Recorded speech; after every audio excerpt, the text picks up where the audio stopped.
जय श्री कृष्णा, जय श्री राधे, हर हर महादेव। श्रावण मास कथा व महात्म्य, अध्याय 27। कर्क संक्रांति और सिंह संक्रांति में किए जाने वाले कार्य। ईश्वर बोले, हे सनत कुमार, श्रावण मास में कर्क संक्रांति तथा सिंह संक्रांति आने पर उस समय जो कृत्य किए जाते हैं उन्हें भी मैं आपसे कहता हूँ। कर्क संक्रांति तथा सिंह संक्रांति के बीच की अवधि में सभी नदियाँ रजस्वला रहती हैं, अतः समुद्रगामिनी नदियों को छोड़कर उन सभी में स्नान नहीं करना चाहिए। कुछ ऋषियों ने यह भी कहा है कि अगस्त्य के उदय पर्यंत ही वे रजस्वला रहती हैं। जब तक दक्षिण दिशा के आभूषण स्वरूप अगस्त्य उदित नहीं होते तभी तक वे नदियाँ रजस्वला रहती हैं और अल्प जल वाली कही जाती हैं।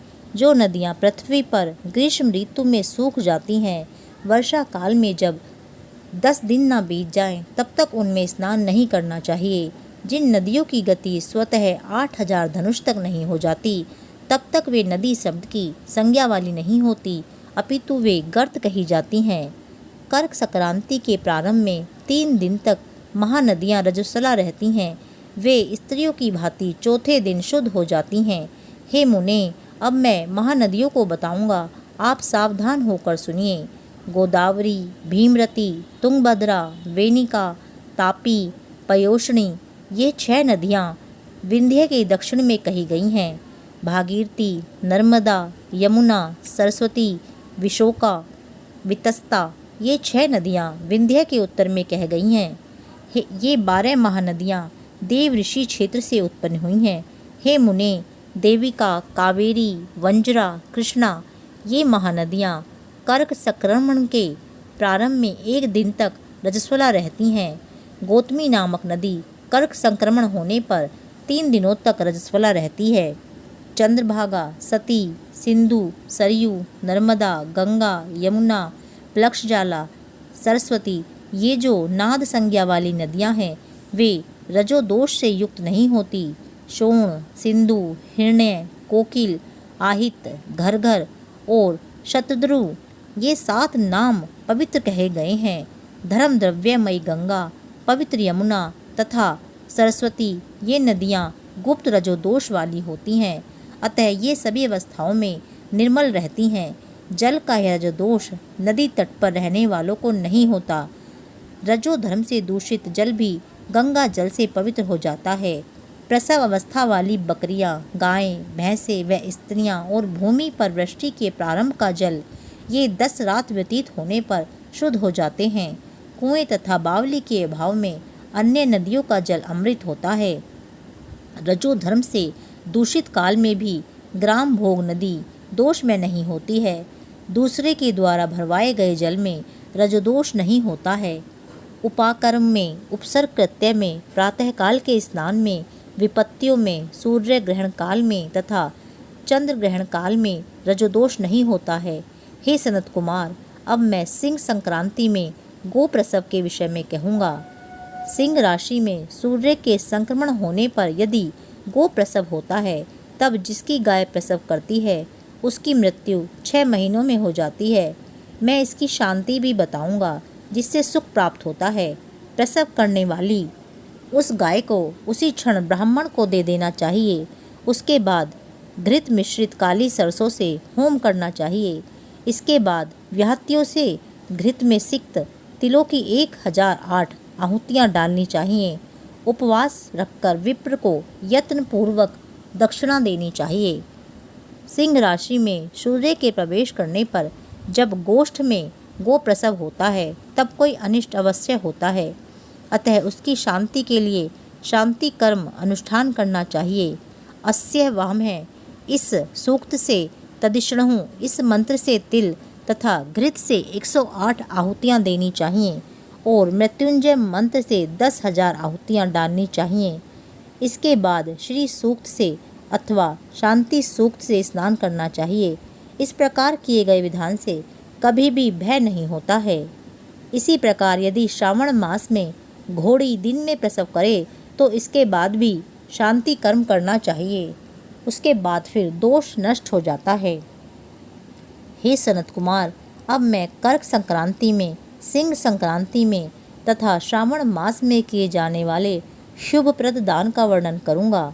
सूर्य के कर्क राशि में स्थित होने पर घृत धेनु का दान तथा सिंह राशि में स्थित होने पर स्वर्ण सहित छत्र का दान श्रेष्ठ कहा जाता है तथा श्रावण मास में दान अति श्रेष्ठ फल देने वाला कहा गया है। भगवान श्रीधर की प्रसन्नता के लिए श्रावण मास में घृत कुंभ, घृत धेनु तथा फल विद्वान ब्राह्मण को प्रदान करने चाहिए।